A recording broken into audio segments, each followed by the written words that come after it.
दोस्तों, मैं हूं अनीता और आपका स्वागत है आपके अपने चैनल ई ज्ञान में। दोस्तों, आज हम कुछ महत्वपूर्ण सूचकांक 2020 डिस्कस करेंगे और देखेंगे कि उसमें भारत का स्थान क्या है और पहले स्थान पर कौन सा है। दोस्तों, अगर आप हमारे चैनल पर नए हैं तो चैनल को लाइक एंड सब्सक्राइब कीजिए, साथ ही बेल आइकॉन पर क्लिक कीजिए ताकि हमारी लेटेस्ट वीडियो की अपडेट आपको मिलती रहे।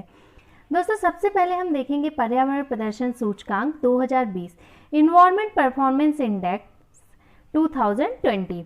दोस्तों, यह जो सूचकांक है यह एक द्विवार्षिक सूचकांक है, मतलब यह 2 वर्षों में जारी किया जाता है और इसकी जारीकर्ता संस्था है विश्व आर्थिक मंच WEF के सहयोग से येल और कोलंबिया विश्वविद्यालय द्वारा संयुक्त रूप से तैयार किया जाता है।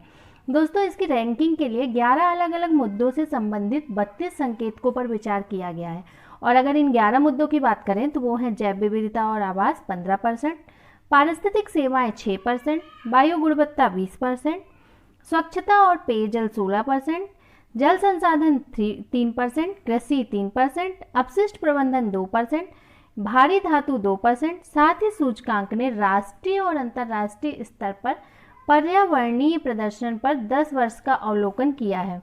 अगर इसमें कुल शामिल देशों की बात करूं तो 180 देशों को शामिल किया गया है, जिसमें से भारत की रैंक 168वीं है और विगत वर्ष 2018 में भारत की रैंक 177वां था, मतलब 177। इसका मतलब है कि भारत की रैंकिंग में कुछ सुधार हुआ है, लेकिन यह सुधार संतोषजनक नहीं है। अगर मैं शीर्ष देशों की बात करूं तो पहले स्थान पर डेनमार्क है, दूसरे स्थान पर लग्जमबर्ग है, तीसरे स्थान पर स्विट्जरलैंड है, चौथे स्थान पर यूनाइटेड किंगडम और 5वें स्थान पर फ्रांस है। अब हम बात करेंगे वैश्विक रियल एस्टेट पारदर्शिता सूचकांक 2020 global real estate transparency index 2020 की। यह सूचकांक 7 जुलाई 2020 को जारी किया गया और इसकी जारीकर्ता संस्था है रियल्टी सलाहकार JLL। इसमें कुल 99 देशों को शामिल किया गया, जिसमें भारत की रैंक 34वां है और विगत वर्ष 2018 में यदि हम भारत की रैंक की बात करें तो वह 35वां था। मतलब रियल एस्टेट बाजार से जुड़े नियामकीय सुधार, बाजार से जुड़े बेहतर आंकड़े और हरित पहलों के चलते देश की रैंकिंग में कुछ सुधार हुआ है और देश के रियल एस्टेट बाजार को वैश्विक स्तर पर आंशिक पारदर्शी श्रेणी में रखा गया है। अगर मैं शीर्ष देशों की इसमें बात करूं तो पहले स्थान पर ब्रिटेन है, दूसरे स्थान पर अमेरिका है, तीसरे स्थान पर ऑस्ट्रेलिया है, चौथे स्थान पर फ्रांस है, 5वें स्थान पर कनाडा है। नेक्स्ट बात करेंगे अब हम वैश्विक जलवायु जोखिम सूचकांक 2020 ग्लोबल क्लाइमेट रिस्क इंडेक्स 2020 की। यह जो सूचकांक है यह मौत और आर्थिक नुकसान के मामलों में मौसमी घटनाएं और तूफान, बाढ़, भयंकर गर्मी इत्यादि के मात्रात्मक प्रभाव का विश्लेषण करता है। मतलब यह सूचकांक बताता है कि मौसम से संबंधित नुकसान की घटनाओं, तूफान, बाढ़, गर्मी की लहरें आदि के प्रभाव से देश और क्षेत्र किस हद तक प्रभावित है। और अगर इस सूचकांक में हम भारत के स्थान की बात करें तो भारत का स्थान 5वां है। मतलब 2019 के आधार पर भारत को पिछले 20 वर्षों में अधिक मौसम की घटनाओं से प्रभावित देशों में 5वें स्थान पर रखा गया है।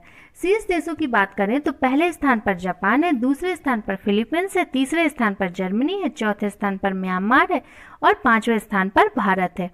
रिपोर्ट के अनुसार इस रैंकिंग में म्यांमार, हमारे अगर पड़ोसी देश हैं, इस रैंकिंग में बात करें भारत के 4 पड़ोसी राष्ट्रों की, तो उन स्थिति में भारत को बेहतर रैंकिंग प्राप्त हुई है।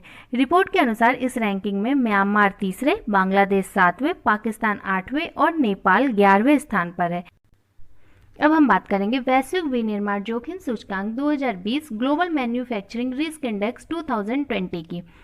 इसे जारीकर्ता संस्था है कुसमन एवं वैकफील्ड।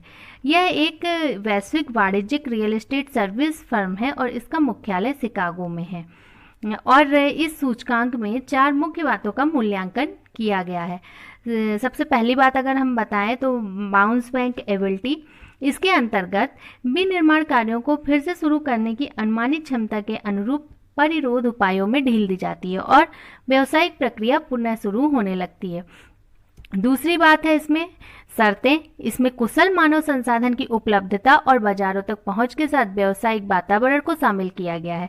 तीसरी अगर कोई बात है तो लागत। इसमें श्रम, बिजली और रियल एस्टेट सहित परिचालन लागत शामिल है। नेक्स्ट है जोखिम।